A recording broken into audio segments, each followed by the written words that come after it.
against him. nubwo hari ibyari ibyamurwanyaga. When I think about my father's life, iyo nekereje ku buzima bwa papa wanjye, I'm filled with pride.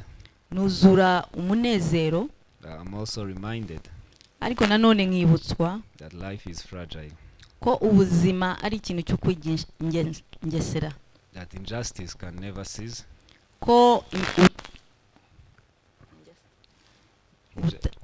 Akarenga. akarengane katajya karangira, Precious lives that left us without being a choice. ubuzima bwadusize ahantu tudafite amahitamo. We can live in anger, ushobora kubaho mu burakari, or we can choose another way. cyangwa se tugahitamo iyindi nzira. And that brings me to the reason why I wrote this book. kandi ibyo nibyo bituma ngaruka binzana ku mpamvu nanditse iki gitabo. I didn't write this book because it was easy to forgive. ntabwo nanditse igitabo kuko byari byoroshye kubabarira, I wrote it because it's necessary. ahubwo nacyanditse kuko ni ngombwa. I know it's not easy, ndabizi ntabwo byoroshye, but you need it. ariko urabikeneye. Forgiveness is not forgetting. kubabarira si ukwibagirwa. I'm not telling you to forget about the history of our country. ntabwo ngira ngo mbabwire ngo nimwibagirwe amateka y'igihugu cyacu. Forgiveness is not pretending that what happened doesn't matter. kubabarira si ukwirengagiza ko ibyabaye ntacyo bivuze. It's not pretending that we don't have pain. ntabwo ari ukurenzaho ko udafite utababaye. Forgiveness is choosing to be healed. ahubwo kubabarira ni uguhitamo gukira. Forgiveness kubabarira is to refuse that the hate and the anger be the last word. ni ukwanga ko uburakari n'urwango bukugiraho ijambo rya nyuma. Our country has a painful history. igihugu cyacu gifite amateka ashaririye. Our families, our parents, imiryango yacu, ababyeyi bacu, and our community carry deep pains. kandi n'umuryango mugari tubamo ugendana umubabaro mwinshi. But if we, the young generation, ariko twebwe nk'abantu bato duhisemo do not make a choice to forgive, duhisemo kutababarira, to heal, gukira, to unite, kwiyunga, we'll keep carrying the burdens of the past in the future. dushobora gukomeza kugendana uburemere cyangwa umuzigo wahahise tukawujyana imbere ahazaza. And this is the message why I invited so many young people tonight. niyo mpamvu uyu mugoroba nahisemo gutumira urubyiruko rwinshi. It's time for us to build a different Rwanda. ni igihe cyacu cyo ko twakubaka u Rwanda rutandukanye n'urundi rwabanje. A Rwanda where tribes does not define us. u Rwanda aho amoko atari yadusobanura. A Rwanda where names u Rwanda aho amazina does not divide us. atatutandukanye. I'm trying to calm down. ndagerageza gutuza. A Rwanda where we are not trapped with bitterness u Rwanda aho tudafatiriwe n'umujinya n'uburakari of yesterday, of our past. ubw'ejo hatambutse n'ahashise hacu. We are the generation that needs to choose differently. turi ikinyejana gikwiye guhitamo bitandukanye. Can choose love instead of hate. dushobora guhitamo gukunda cyangwa urukundo aho guhitamo kwanga n'urwango. Can choose unity instead of division. dushobora guhitamo ubwiyunge, ubumwe aho guhitamo kwitandukanya. And we need and must choose forgiveness instead of revenge. kandi dukeneye tunakwiriye guhitamo kubabariraho kugira ngo twihorere. I hope I'm not sounding rude. ngira ngo ntabwo ndiho bakankamira cyane. Guys, nshuti you have no bavandimwe, choice. ni amahitamo mufite From the Creator kuva ku muremyi wacu. tells us that if we don't forgive, He will not forgive us. atubwira ko nitutababarira tutazababarirwa. And if we know we are a generation of many problems, kandi nimba tubizi ko turi ikinyejana cy'ibibazo byinshi, we need God's forgiveness. dukeneye imbabazi z'Imana. Don't let your past reka ahatambutse hawe stop you from receiving the forgiveness of God. hakubuza kwakira imbabazi zituruka ku Mana. And if you are here and you don't believe in God, kandi niba uri aho ukaba utizerera mu Mana, even our country demands to forgive. n'igihugu cyacu bwacyo kidusaba kubabarira. Our country demands us to work in unity. Igihugu cyacu kidusaba gukorera mu bumwe. So if you don't obey God, at least obey your country. Nudashobora kumvira Imana noneho uzumvira igihugu cyawe. Tonight as we remember the life of my father, uyu mugoroba twibuka ubuzima bw'umubyeyi wanjye papa, as well as we commemorate the 1994 genocide against the Tutsi, kandi tunibuka jenoside yakorewe abatutsi muri 1994. I don't stand here with anger in my heart. Ntabwo magaze hano mfite umujinya mu mutima wanjye. I stand here in hope. Magaze hano mfite ibyiringiro. Hope that his death, ubyiringiro ko mu rupfu, his death and the death of many, ko ubyiringiro ko urupfu rwe n'urupfu rwa benshi will not be in vain. Ntabwo bizagenda ubusa gusa. Hope from that ashes, ibyiringiro ko muri iryo vu a new story can rise. Havamo inkuru nsha. A story of forgiveness, inkuru yo kubabarira, unity, y'ubwiyunge and peace. N'amahoro. I believe that in that story, ndizera neza ko muri iyo nkuru, I believe in that story, nizerera muri iyo nkuru, I believe in the beginning, nizerera mu itangiriro, that can start with us, ko twatangirana nabyo, begins with every young person who is here tonight. Ko rya bitangiro ritangirana na buri muntu wese muto uri hagati muri twe. Believe in every young person who will follow us online anytime soon, or even who is following us tonight. Kandi nkizerera mu batoya bazadukurikira ejo hazaza n'abariho badukurikira uyu munsi. Young people here today, abatoya muri aho uyu mugoroba, and the old people who are here, sorry for ignoring you. Kandi n'abakuru ntabwo nabirengagije. My focus tonight is for young people. Nuko inumero yanjye uyu mugoroba ari ku batoya bari hano. Let's choose to forgive. Reka duhitemo kubabarira. Let's choose to build a different Rwanda. Reka duhitemo kubaka u Rwanda rutandukanye n'urwa mbere. And I can assure you we will reap the fruits. Kandi ndabizeza ko tuzasarura imbuto. It begins today. Bitangira uyu munsi rero. Thank you. Murakoze. Arakoze Bruno, nuko uyu mugoroba utakoma amashyi ariko avuze amagambo akomeye cyane, kandi ayabwira abantu bumva banasobanukirwa vuba. Ntabwo turi bumutenguhe rero, abatoya turaha twabyumvishe, amahitamo n'ayacu. Kano kanya tugiye guhamagara Vital ndetse na Bruno, kandi ni igihe cy'ibibazo n'ibisubizo. Vital araza kugira ibibazo abaza, ariko na audience turaza kubaha umwanya wanyu, na online abariho bandika ibibazo turaza kugerageza kubisoma, Bruno arabisubiza. We are now into the panel, all its questions and answers. Bruno and Vital, you're welcome. Whoever is online, you can send your question.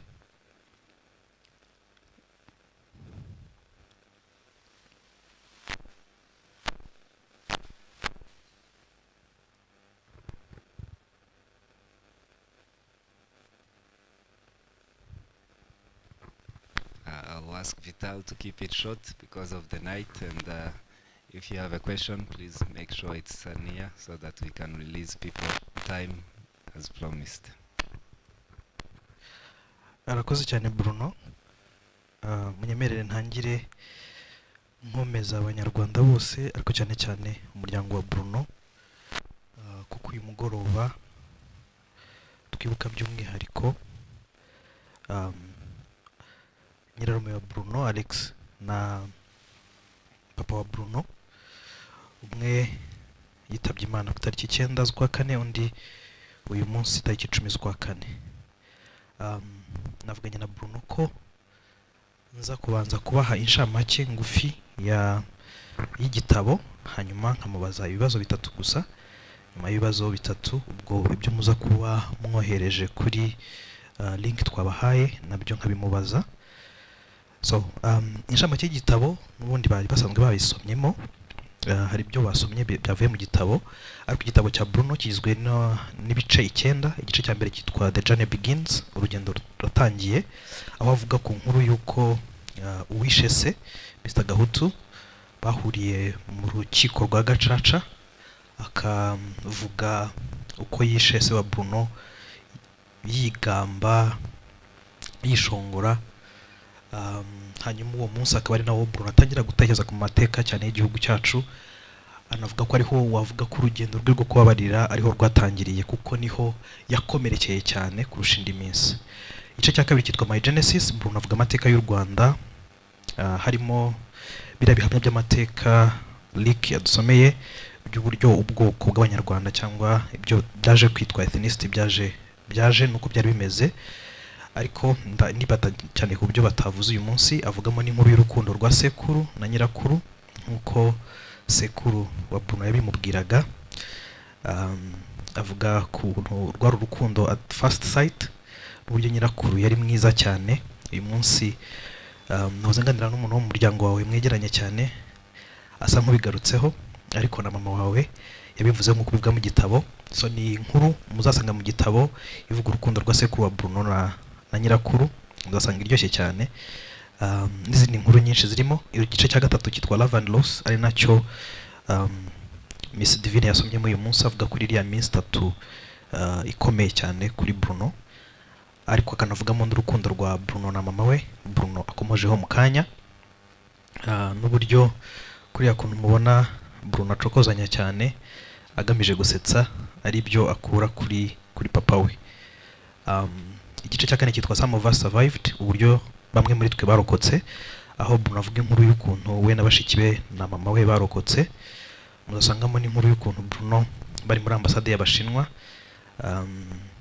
yisanga bamuryamishije ku ikarito amenyereye Beriso, kuvuga ngo Beriso ngo mama iyi Beriso irimo kumbabaza. Ko kantu ndacyakamusererezaho, nakumvishe hafi y'abantu bose bibuka ibihe by'icyo gihe bakagarukaho. Igice cya gatanu cyitwa The Jail of Unforgiveness, bakivuzeho cyane sinkigarukaho cyane, aho Olga yavuze ababa babana n'umuntu muri iyo gereza ya Unforgiveness, na Bruno rero abisubiraho. Igice cya gatandatu cyitwa Difficult Teenagers, muzasangamo inkuru z'ukuntu Bruno yize kunywa itabi, uko yize kunywa inzoga, uko yaje gukomeza kubikora kandi yaramaze no gukizwa. Muzasangamo n'inkuru y'ukuntu Bruno yasengeye umusazi agakira, ariko nyuma akaza kwisanga yasindiye aho yasengeye uwo musazi. Abantu bari bahari bakamubwira bati pastor byakugendekeye bite. Ubwo byinshi muzabisanga mu gitabo. Igice cya karindwi cyitwa Walking Through the Swamp, Bruno nubwo avuga ku mbabazi cyane, ntabwo ahakana ko kubabarira bitoroshye. Muri iki gice adusangiza uko nawe yagenze urwo rugendo rutoroshye rusa no guca mu gishanga. Muri iki gice yavuga uko aho amariye kubabarira uwishe se wo ngo Gahutu, atuma ku muryango wa Bruno ngo abonye andi mahirwe noneho umuhoro yawucisha kuri Ponceuse. Ubwo Bruno yatangiye kubabarira, ibintu byose bigasubira rudubi. Igice cya 8 kivuga Demystifying Forgiveness, aho Bruno akura urujijo ku kubabarira, bya bintu abantu benshi bibwira ku kintu cy'imbabazi bitari byo. Urugero nko kuba hari abantu bibwira yuko kubabarira umuntu bikuraho uburemere bw'ibyo yakoze. Ushobora kuba wenda wumva nawe ko ubitekereza, musome igitabo uzamenya uburyo atari ko kuri. Igice cya 9 ari nacyo cya nyuma, avuga ku mbaraga zo kubabarira, The Power of Forgiveness and Reaping the Benefits, no gusarura inyungu ziva mu kubabarira. Kavuga ibyiza byo kubabarira, naho Teta yasomye bimwe mu bizyo gice. Anavugamo inkuru z'abantu bagiye bakira indwara zifatika Bruno azi yagendanye nabo urugendo rwo kubabarira. Harimo n'inkuru y'umumama umwe ukiri umugongo kubera ko yababariye gusa. Iyo niyo ncamake y'igitabo. Murakoze. Ibibazo nshaka kubaza Bruno, nkuko mukanya nari nkubwiye, hari umuntu twaze tuganira kare wo mu muryango wawe, ntabwo yarabizi ko ndibuze kubaza ibibazo uyu munsi. Ambwira kuri Alex, arambwira ngo sinzi umuntu bavuze ukuntu ngo yari muremure. Mama ambwira ukuntu amuzi neza ko nibura yarafite metero 2 kuzamura. Hanyuma anambwira kuri papa wawe, arambwira ngo kuri reba Bruno kuri yasa urubavu gucokozanya bya bintu byose ni papa wawe ni papa we. Byatumye nibaza ikibazo nshaka kukubaza.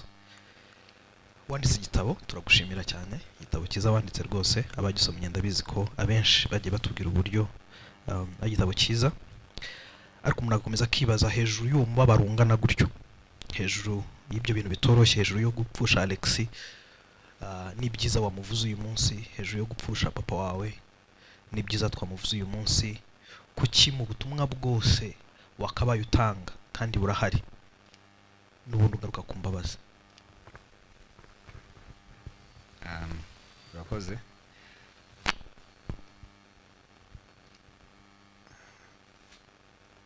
Reka mbivuga uko biri, hari ubuzima nyuma y'ubuzima. Ndashaka no guhita mugoroba nubwo ari ukuri papa, ntabwo mwagenda nababwiye Yesu hari ubuzima nyuma y'ubuzima, nidupfa hari ahandi tuzajya. Rero umuntu ufite ahantu heza tuzajya waratwubakiye amazu ya hatari, aravuga ngo nutababarira ntabwo nzakubabarira. So njye ndashaka kujya muri ayo mazu umwami wanjye yanyubakiye. So nasanze umubabaro wo ku isi udakwiye kugereranywa n'ijuru n'umunezero Imana dufitiye. So why forgiveness? Because it's a commandment of God. It's because Jesus is my Lord and I have to follow everything my Lord says. Urakoze cyane Bruno. Ikibazo nubwo cyari kimwe ndashaka gushyiramo ikindi kibazo. Ntabwo bikuraho ibindi bibiri ndi bukubaza, ariko byo ntabwo biri bugire utwana. Numva ari vuba ahangaha muri izi interviews nyinshi ukoranye n'abantu ku bitangazamakuru bitandukanye,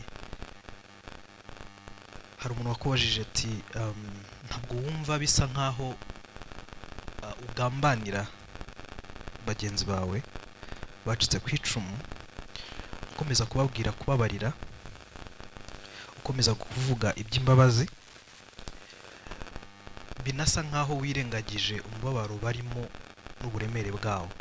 Ari nabyo bingarura kuri cya kintu nimvuze mu kanya ubugarukaho kuri mu gice cya 8 niba ari bukaneza demystifying forgiveness, kivuga ngo kuvuga ngo uyu muntu n'ibintu yakoze byose uramubabariye, ni nko kuvuga ngo nawe ntabwo yari we, nawe byakubaho, mbe nuguca amazi cyangwa nuguhindura ubusa ibyo bintu byose bakoze.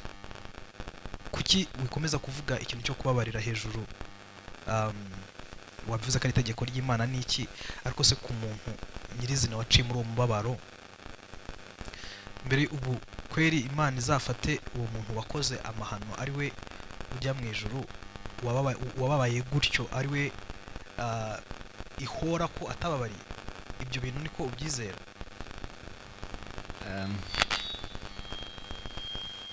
Imana yacu ni Imana y'urukundo, ni Imana ya justice, ni inyakuri, nta buriganya wibamo.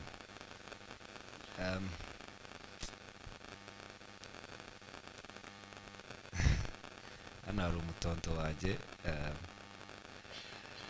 hari na papa Roger, ariko reka mbivuge cyane ko twibanda ku bajene, reka mbivuge mu buryo bw'abajene kugira ngo munyumve.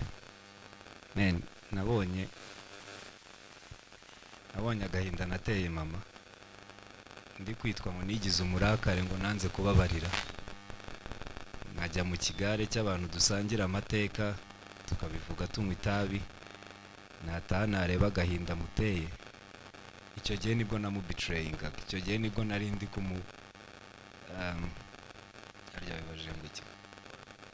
nibwo nari ndi kumugambanira. So ku bajene bari hano, if we stand and live, we will not be betraying our loved ones. Niduhagarara tukabaho, tukaba abagabo, tukaba abagore bashimwa n'Imana n'abantu, ntabwo tuzaba turi kugambanira abacu twabuze. Ariko niduhitamo gusigara mu gusharirirwa, mu kutababarira, mu mafuti yose abajene babamo, that time we'll be betraying our loved ones. Atari abapfuye, ari n'abariho tuzaba turi kubagambanira. so nibaza ko guhitamo gukora icyiza atari ukugambanira abawe, ahubwo ni ukugira ngo usigasire na bake basigaye basitubeho ubuzima bwiza. Yeah. kuko usubije ikibazo cyanjye ugaruka ku bajene cyane, ikibazo ngiye kubaza ni bo nkibariza, ariko mu gitabo, iki gitabo unagitura abo urubyiruko rwavutse nyuma ya jenoside, abantu benshi bakunda kwita Gen Z. Hari amagambo ya perezida ushyira mu gitabo cyawe shaka gusomera abantu, akaba ariyo nkubaza ikibazo, nayo usa nkaho uyabwira urubyiruko ku papuro bwa 57. Nazanye igitabo cyanjye barakintwara, niyo mpamvu mwabonye nirukanka muri computer, sinzi umuntu wantwara igitabo kandi nakizanye mbishaka. Amagambo aravuga ngo, n'amagambo Perezida Kagame yabwiye abari bagize inteko cyangwa komisiyo y'igihugu y'ubumwe n'ubwiyunge, abakuru bayo bagiye gutangira process cyangwa gutangira urugendo rwo gukusanya ibintu bitandukanye kugira ngo batangire ubumwe n'ubwiyunge bw'abanyarwanda nyuma ya jenoside yakorewe abatutsi mu 1994. Aravuga rero, perezida aravuga ngo, we did not appoint you to rubber stamp anything from us. Go out, talk to the population, visit other countries, suggest solutions, and be assured that reconciliation is high on our government agenda.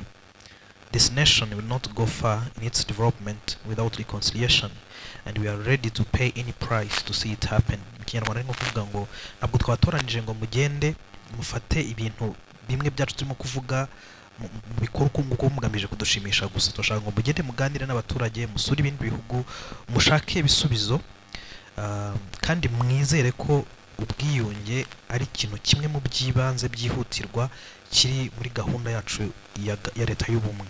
Urumva ngo iki gihugu ntabwo cyabasha kugera kure mu iterambere ryacyo hatabayeho kwiyunga, ngo kandi mumenye yuko twiteguye kwishyura ikiguzi cyose bizadusaba kugira ngo ubwiyunge bube. Uvuga ko aya magambo ya Perezida Kagame wemeranya nayo, ari nayo mpamvu washyize muri iki gitabo.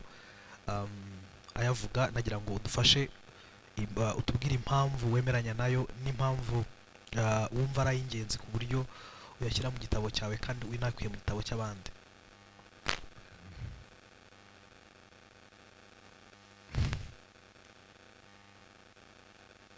His Excellency yaravuze ibyo asomye, yaravuze ngo reconciliation is high on the agenda of the government. Yabivuze Dr. Antoine abyandika mu gitabo kimaze imyaka irenga 5 gisohotse, and today is still the case. Reconciliation is still high on the agenda of the government. Wakibarije abajene, ndagisubiza abajene, ariko ubwo ndahano ubutumwa abakuru wenda badukurikiye online. And I refer to the Bible. I'll be back to the Bible. Ijambo ry'Imana riratubwira ngo twubahe ubuyobozi. We obey all the authorities. Mu Baroma bakavuga ngo ubuyobozi bwose buva ku Mana. So if we don't put on our agenda what is high on the agenda of the government, we are not obeying God. Ntabwo ndi kuba umunyepolitiki, ariko niba uri umukristo utumva iby'igihugu kikubwira, repent, go back to the cross and check your life with Jesus again. But my point is, hari ibyemezo tubona biri gufatwa no muri iyi minsi turimo, aho ushobora gukangarana, ariko no matter the cost, byaba ari ugusohora Ababiligi, byaba ari ukugira gute, the cost is the unity and reconciliation of Rwandans. So dushyigikira igihugu cyacu, dushyigikira ubumwe. It's high on the agenda of the government, it's high on the agenda of God, it's high on my heart, and I recommend all of you that unity, reconciliation should be high on your agenda, more than even your religious walk. Kambivuga mu Kinyarwanda, umwe n'ubwiyunge kuri ni ikintu cy'ingenzi kuri leta, ni ikintu cy'ingenzi ku Mana, ni ikintu cy'ingenzi ku mutima wanjye njyewe bibabwira, gikwiye kuba ikintu cy'ingenzi mu buzima bwawe kurusha n'imigenzo y'idini ukurikiza. Niba ujya ku rusengero ku cyumweru utumva ibyo leta ikubwira, repent, ihane, kuko umukristo nyawe umukristo ubaho ubuyobozi kuko ubuyobozi bwose buva ku Mana. Urakoze cyane. Ikibazo cya nyuma kubera impamvu z'igihe nafite byinshi nakubaza, ariko icya nyuma abarimo kureba ibiganiro byawe byinshi birimo gusohoka cyane, urakomeza usa nk'ugaruka ku kintu kirebana no kwandika, ushishikariza abantu kwandika, ariko sinshaka kuvuga ibiri muri izo interviews. Icyo nshaka ni gutanga ubutumwa bwawe uyu mugoroba ku rubyiruko watumiye, icyo kintu kirebana no kwandika, ku bantu bakuru bari hano, ku bazakurikira kino kiganiro, kuki kwandika ari ingenzi kuri wowe, hanyuma unatubwire ubutumwa nyine uha abantu kuri iyo ngingo. Urakoze kuba wakibajije icyo kibazo. Abatoya muzi kwandika, ndabasaba ngo inkuru mwabwiwe nimubishobora muzandike. Ku bakuru bari hano, mwokabyara mugaheka mwe, mwokagira inka mwe, mwisaza nizo nkuru. Hari byinshi mwanyuzemo, hari amasomo y'ubuzima mwanyuzemo, niyo byaba atari ku mateka y'igihugu, niyo yaba ari amahame y'ubuzima, niyo yaba ari ekonomi.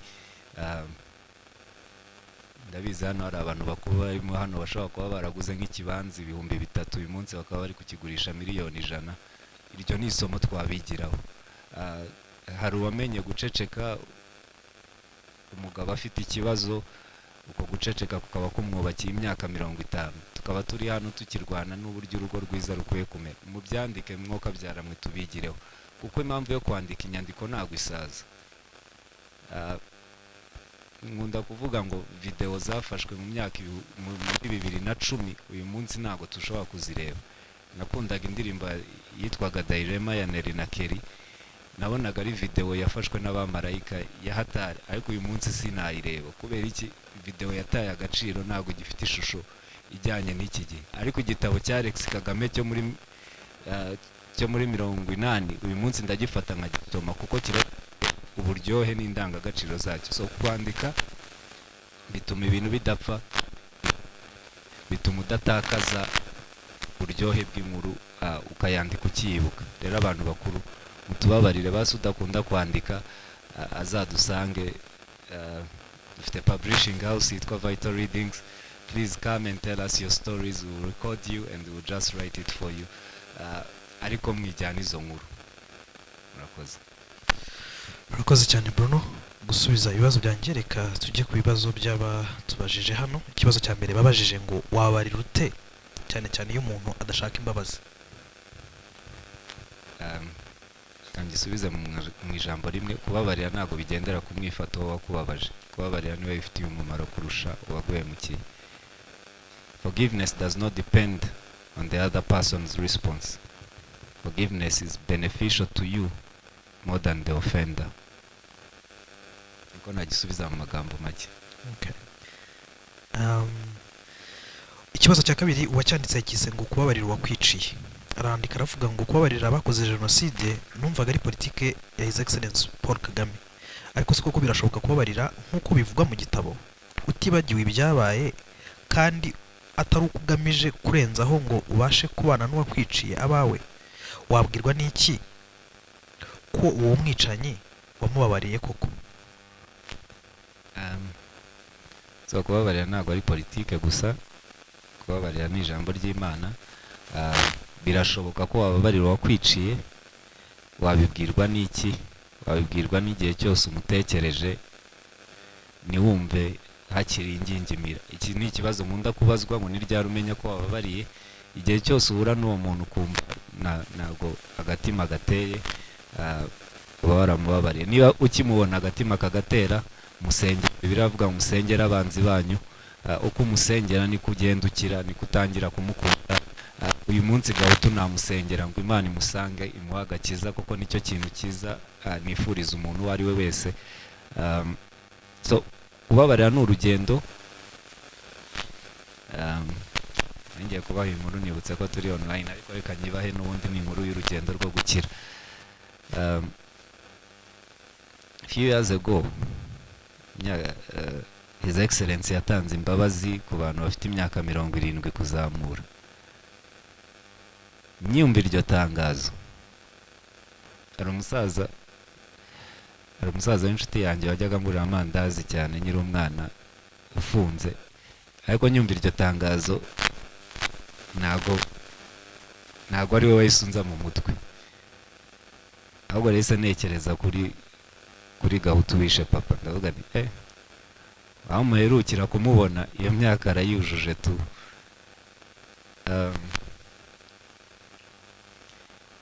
Umutima wanjye wari ukuvuga ngo ese uyu muntu yaza muri societe, umuntu ukivuga ngo abonye andi mahirwe yakongera,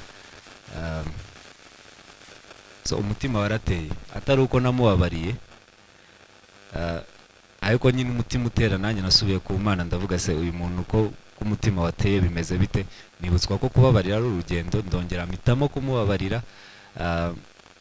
Reka mpite nanasubiza ikibazo utabajije. Hari umuntu uherutse kumbaza ngo se ngo mwumva bimeze bite, ngo aho leta igiye kurekura abantu bakoze jenoside, ari namubwira nti nizeye leta yanjye ntabwo yakwemera ko umuntu ufite uburozi aza muri societe. So umenya ryari ko wababariye ni igihe cyose ucyumva inkuru y'uwo muntu, ntugire bwa bwoba bwo mu nda nk'iyo umupolisi aguhagaritse udafite perime, bwa bwoba ugira mu nda. Ubwo bwoba nibuze, nibwo umenya ko wababariye. Niba ubwo bwoba bukiza, niba ucyumva utari comfortable, please musengere, musabira umugisha, sengera abana be, musabira agakiza. Muri iyo exercise, I call it the exercise to forgive. Umusengera buhoro buhoro, God will definitely give you the power to forgive. Mu kibazo cye harimo akantu kavuga ngo aho kubabarira ntibyaba ari uko umuntu aba agamije kurenzaho kugira ngo akunde abane n'uwamwiciye. Kubabarira ntabwo ari ukurenzaho. Hano twateraniye hitwa kuri RL Ministries, umuyobozi wacu yitwa Lambert bariho, akunda kuvuga ngo umurenzaho wera ibijumba. Ariko kubabarira ntabwo ari ukurenzaho kugira ngo dukomeze tubeho, kuko iyo utababariye uba wikoreye umuntu mu mutima wawe atakwishyura ubukode, nko kwirirwa ugendana umuntu umwikoreye. Ariko iyo uhisemo kubabarira, ngita ngo babarira ubeho. So kubabarira ntabwo ari ukurenzaho, ahubwo kubabarira ni ukubaho, ni ukugira ngo ni uguhitamo kubaho. Ukoze cyane. Ikindi kibazo babajije kiri mu cyongereza ndagerageza kugisemura. Ikibazo cya cyise reconciliation price. Aravuga ngo how can we really be the ones to take the first step into reconciliation while the murderers or genocide perpetrators seem not interested? Forgiveness is the highest price we can ever pay for the betterment of our country. But do you think it's really necessary when the offenders seem not in need of it? Pinyarwanda ngo cyangwa umuntu wabajije ikibazo mu cyongereza ashobora kuba mu cyongereza, sinzi niba musubiza mu cyongereza ngasemura, reka nsemura ikibazo n'umusubiza nabwo nsemure. Yavuze ngo ni gute kuko dukwiye kuba ba mbere batera intambwe yo kwiyunga niba abicanyi n'abakoze jenoside bo nta nicyo bibabwiye batanabishaka. Aravuga ngo kubabarira nicyo kiguzi gisumba ibindi dushobora kwishyura mu gihugu cyacu kirusheho kuba cyiza. Ariko se utekereza ko mu by'ukuri bikenewe, cyane cyane niba abadukomerekeje batabikeneye?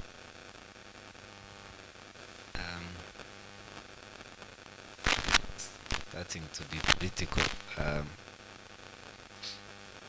reconciliation depends on both parties.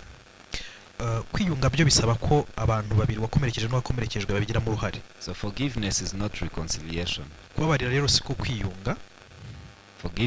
Reconciliation has to be both parties. Iyo bavuze kwiyunga bisaba ko abantu babiri bombi bakomerekezanyije babigiramo uruhare. Forgiveness does not mean you trust the person back. Kubabarira umuntu ntibivuze ko wongera ugahita umwizera. Forgiveness first is between you and God. Icyambere kubabarira ni igikorwa kiba hagati yawe n'Imana. We forgave. Twarababariye. God enabled us to build our country that we have today. Imana yadufashije kubaka igihugu agakiza dufite uyu munsi ntabwo turi kubabarira ku nyungu zabo, turi kubabarira ku nyungu zacu n'abana bacu n'abazadukomokaho. So we are not forgiving for the benefit of those who offended us. We are forgiving for our own benefit and for the benefit of our own children. Our prayer is that they may choose to repent and we can reconcile. Isengesho ryacu nuko bahitamo kwihana bakaza tukiyunga. But we are still doing being too religious tonight. But imagine if Jesus waited for us to repent to reconcile us with the Father. Ariko ndagira ngo mwibaze iyo Yesu aza kuvuga ngo ategereje ko tubanza kwihana ngo abone kuduha uburyo bwo kwiyunga na data. He died before we repented. Yapfuye na mbere yuko twebwe twihana. And he's requesting us tonight to walk in his footsteps. None uyu munsi aradusaba ngo dutere intambwe, dutere ikirenge mu cye. To forgive even those who don't deserve forgiveness. Ukwiye kubabarira n'abandi batabikwiriye. Stop being religious. Ariko reka tubabarire twubaka igihugu cyacu. Niba badashaka kwiyunga kazi yawe, ariko twebwe dushaka kubaka igihugu cyacu. Twifuza abana bacu kuzaba mu gihugu cyiza.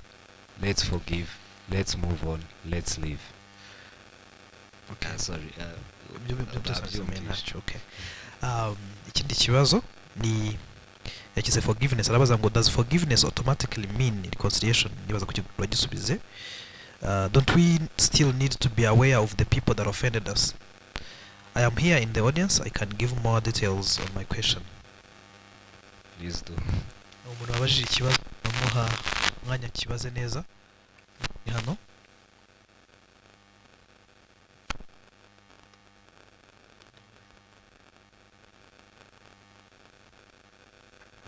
Good evening. Thank you so much, Mr. Bruno. Yes. So I was editing my question. He just read it while I was still editing it. I wanted to ask my question. You said when you have fully forgiven someone, you no longer feel afraid of them. And there are so many situations where you cannot fully believe or not be afraid of someone who has offended you. I can give an example of someone. It's a book I read where there is this man who used to rape and abuse young children, and the church forgave him because he showed signs of change, and he showed that he was really willing to change. And another time they left him in charge of children, and he did the same thing.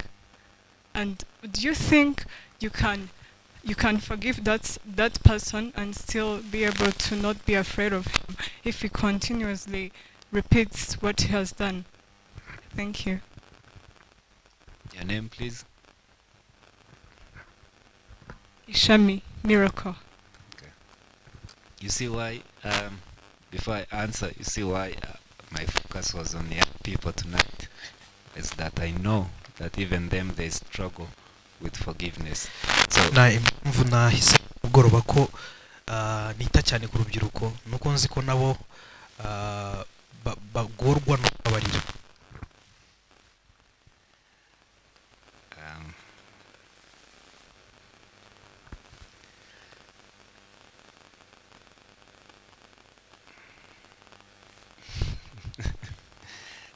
Kamubabarire bonye umuntu ukunda kunsubiriza ibibazo nayo ngiye kukimuha, ariko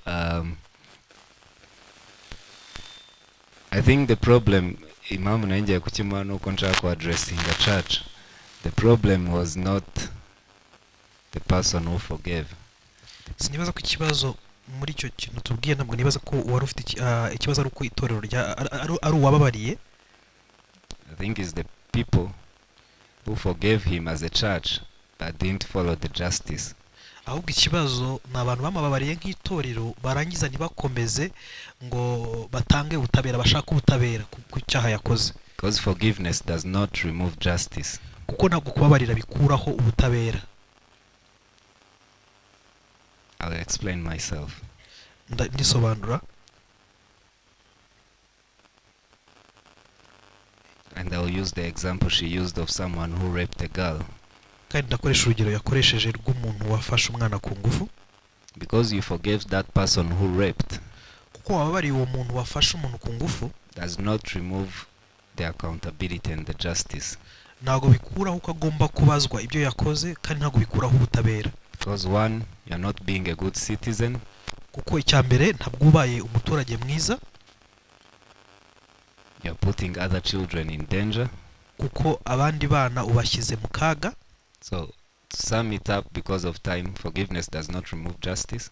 Magambo makeya kubera impamvu y'igihe kubabarira ntabwo bikuraho ubutabera. I believe you can forgive that person. Nizera ko umuntu wamubabarira and hand him over to justice.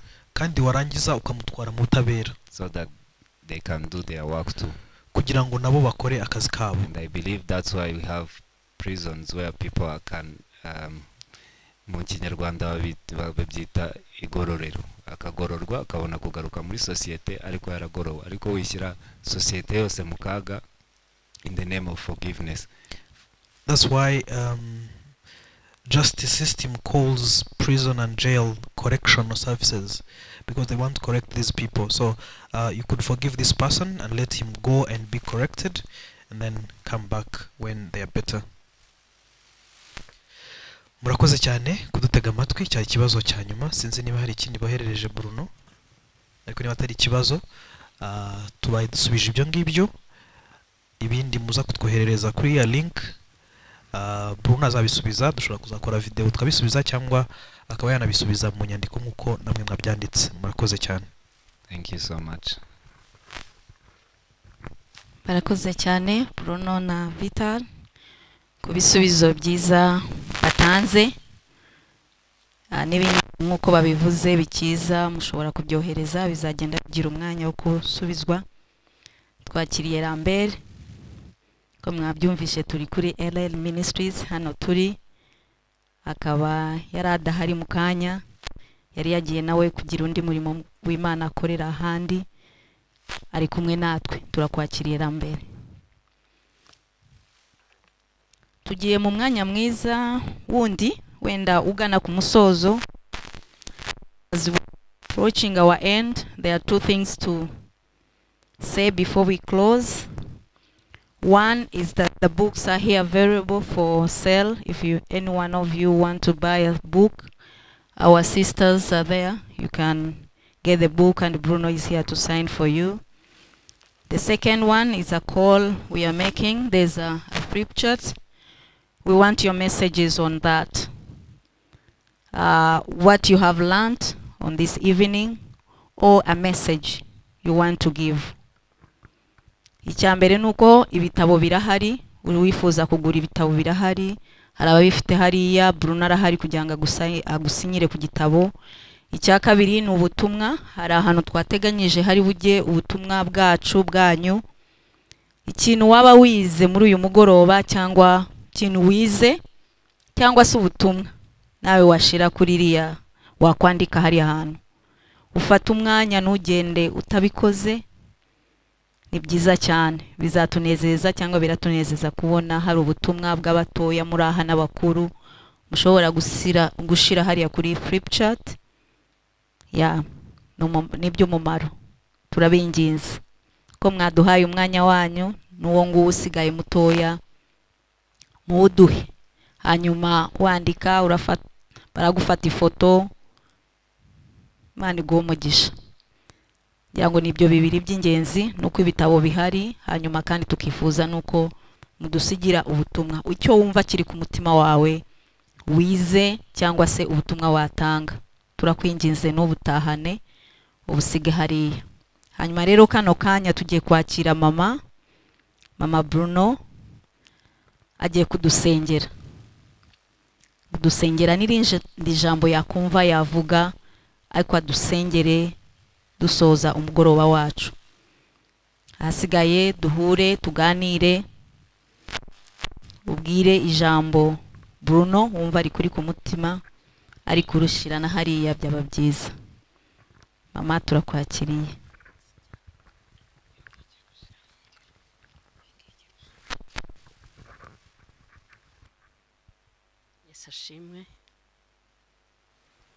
Yesu ashimwe. Ijambo naheraho kubabwira ngo Imana ibahe umugisha. Mwakoze cyane kuza kubana natwe, ni iby'agaciro. Gusa icyo nakongeraho, habonetse urubyiruko, si uko abakuze batari bahari, nabo turabafite, ariko uyu mwanya munini twawuhaye urubyiruko na bamwe mu bavandimwe banjye bari hano. Rero ndabashimiye, ntabwo navuga byinshi kuri papa w'abana. Abana babivuze, gusa icyo navuga kuri we muri aka kanya ni uko yari umuntu mwiza, akaba yaransigiye abana beza, abana b'umugisha. Nkaba naragize umugisha wo kumenya Yesu, namumenye ntinze, ariko aho namumenyeye yambereye Imana, yambereye byose. Icyo namenye kuri Yesu ni uko ari se w'imfubyi, ararera. Iryo jambo riri muri Bibiliya. Yesu ararera, yaramurereye, abana barakuze, ni bazima, nta wamugaye, ni bazima mu mutwe, bafite ubwenge. Imana ibihererwa icyubahiro. Icyo nakwifuriza umwana uri hano ni uko yakubaha umubyeyi. Nta kintu gishimisha umubyeyi nko kubona umwana amubereye umwana mwiza. Rero umwana uri aha, niba mugireho umugisha muri aka kanya, muri uyu munsi, azihangane yerere umubyeyi imbuto, ko nicyo kintu cyonyine kivura agahinda. Iyo ntaza kugira abana beza ngo bambere abana bazima, ntabwo mba nkomeye gutya, ariko kubera ko babaye abana beza mbasha gukomera, nkabasha no gukomeza urugendo. Rero papa w'abana aho ari, niba aho bagiye bumva cyangwa hari icyo babona, uretse ko ijambo ry'Imana ritubwira ko atari byo, ari byo, yagubwa neza, ko Yesu yarahabaye. Message natanga rero ku bana, mwarakoze. Message natanga kuri Bruno bw'umwihariko, uri inkingi ikomeye. Imana yarakoze kukugira uwo uri we. Ntabwo nari mbizi ko bizaba, ariko natangariye Imana. Imana ivana mu busi igashyira mu buzima. Ngo naho igiti cyatemwa kirongera kigashibuka. Warashibutse rero, hagarara mu mwanya wa papa wawe, cyane ko musa, cyane ko mufite ibintu byinshi musa. Ntuzamukoze isoni, uzakomerezaho, uzubaha Imana, kandi ndabyizera neza ko hamwe n'Imana uzagera kure. Uri umuntu ukomeye, uw'agaciro mu buzima bwacu. Hano hari abavandimwe banjye baje, mboneyeho akanya ko kubashimira. Hari musaza wanjye uri hano, wera benda gushimiye. Hari urugendo twagendanye mu buzima bw'aba bana, warakoze. Wibuke wa munsi nakwitabazaga byananiye cyangwa byangoye ngusaba inama, uwo munsi sinjya mwibagirwa. Warakoze kuhaba. Hari papa Rosine, Paruzi, warakoze kutuba hafi. Yesu aguhe umugisha n'umuryango wawe. Mama Rosine ntiyabashije kuza, ariko aho ari nawe Imana imuhe umugisha. Hari Kagwesa uri hano, sinzi nacimiye niba yaje. Yesu abahe umugisha. N'abandi bavandimwe banjye bashije kuza, Yesu abahe umugisha. Aba bana b'inshuti za Bruno, inshuti zanjye, munsura buri munsi, ndabizirikana urukundo mumpa, kuza kumpobera mugafata umunsi ngo muje kumpobera birya byose mbiha agaciro. Imana ibaha umugisha, ntabwo njya mbyibagirwa. Ririya joro muza mukarara mukandaza tugatarama tukavuga Imana, ntabwo njya nditesha agaciro. Ndabakunda mwese, murabizi, muri abana banjye. Imana ibaha umugisha. Amagambo yanjye nayahiniraho. Bruno, uzongera wandika ikindi gitabo, ikizabe kimwe ikizabe bibiri, ufite ubwenge uzabukoresha. Mwese rero Imana ibaha umugisha. Lambert, iyo nkugezeho mbura icyo mvuga. Ibi Bruno akora byinshi mbikesha mwebwe, ntabwo nzabyibagirwa. Hari ikintu kiba ku mutima w'umuntu adashobora kwibagirwa. Lambert, ntabwo nshobora kubyibagirwa, nzabizirikana iteka, kandi Imana izaguha umugisha mu byo wakoze. Murakoze rero, Yesu abaha umugisha. Bari bansabye kubasengera, ariko nari numva rero mwamusabye kuvuga, niba ari buvuge nyuma yanjye yo gusenga. Yego,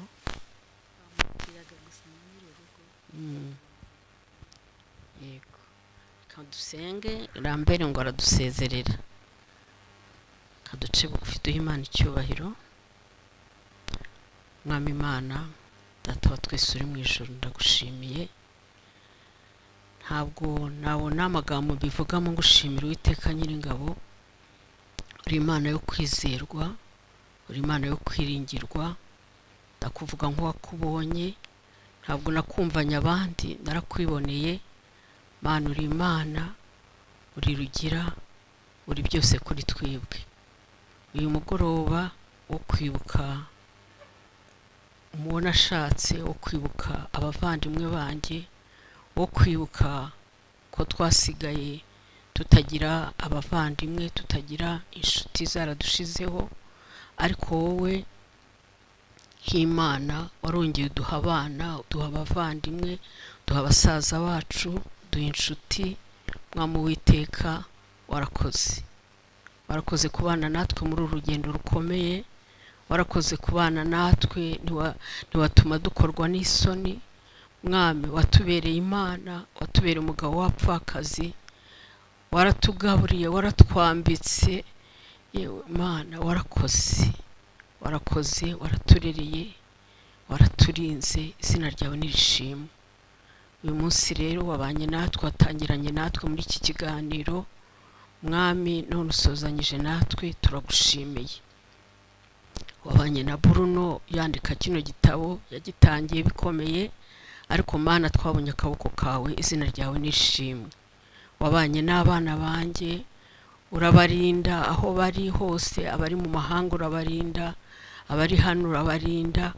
Mwami, nabonye neza yawe, nabonye ubutwari bwawe, nabonye gukomera kwawe. Izina ryawe nirishimwe. Wabanye na buri wese uri hano rero Mwami, warakoze, warakoze. Mumpere umugisha utagabanyije Mwami, ujye utanga imigisha myinshi, ariko Mana mbasaba umugisha wawe ndi wo mu gutegeka kwa kabiri, ujye uhaba kwemera n'abakwizera. Mwami, uri hano wese umumpere uwo mugisha, ugendane nawe, kandi Mwami ubwo tuzongera guhura tutishwe n'ibyaha, tuzongera tugushimire. Urakoze, ni mu izina ryawe Yesu, amen. Mama arakoze. Reka twakire Lambert nk'uko mama yari abisabye.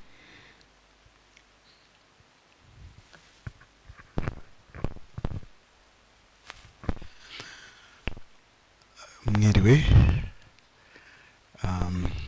ndagerageza kwimunyamunya kuko ndabizi ko ntari kuri gahunda, ariko kandi ndabizi ko bigoye guhagarara imbere y'urubyiruko tuvuga ibyo turi kuvuga ngo hanyuma nihangane singire icyo mvuga cyane munshotoye mukantiza mikrofone. Ndavuga bibiri gusa. Icya mbere nshaka kuvuga ni ugukomeza umuryango wa mama Bruno, inshuti, abavandimwe. cyane cyane muri uyu munsi wo kwibuka umubyeyi wabo bavukijwe atari uko batari bamukunze, ariko kubera aya mateka yose ndashaka kujyamo cyane. Nkuko mama yabivuze, Imana ishimwe ko yahabaye, ariko kandi twongeye kuvuga ngo mukomere. Hari Imana igikomeza kandi yarabakomeje, ihabwe icyubahiro. Muri uwo mujyo ari umwe mu babajije ibibazo,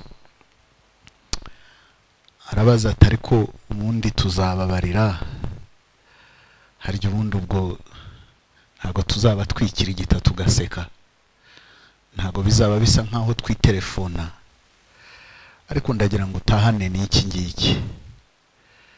Buriya nubwo hari benshi mu bakoze jenoside bayemera kandi banateye intambwe bakayisabira imbabazi, kuko bose ntabwo bameze nka Gahutu, ariko kandi hari n'abo mu miryango yabo badatekereza nk'uko base batekerezaga.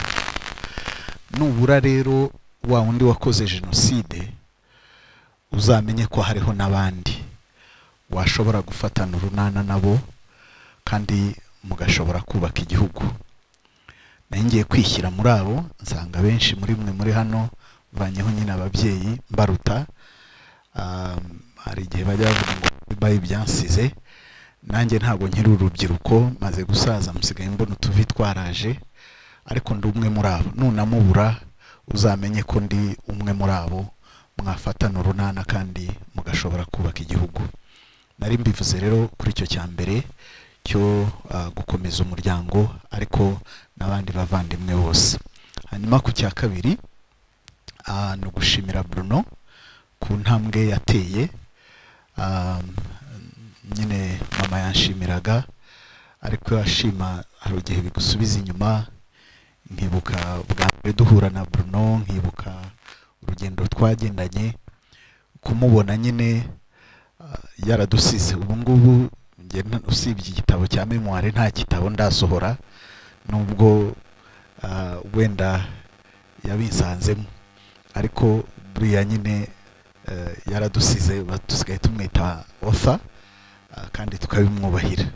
So ndashaka rero kumushimira ko yateye intambwe akadusiga kandi akatubera ikiduhinyuza, igihora kitwibutsa ngo nahageze. ari kuvuga kwandika ibitabo, bitanibuka draft y'icyo mfite, ndavuga ko wakwihanga intego, basi uyu mwaka nanjye nkazareba ukuntu wenda basi najya mbwira abantu dore kiri online, wenda byarananiye ariko gihari, ariko kirahari, draft irahari, hari outline yacyo ihari, asigaye kugishyiraho ibisabwa.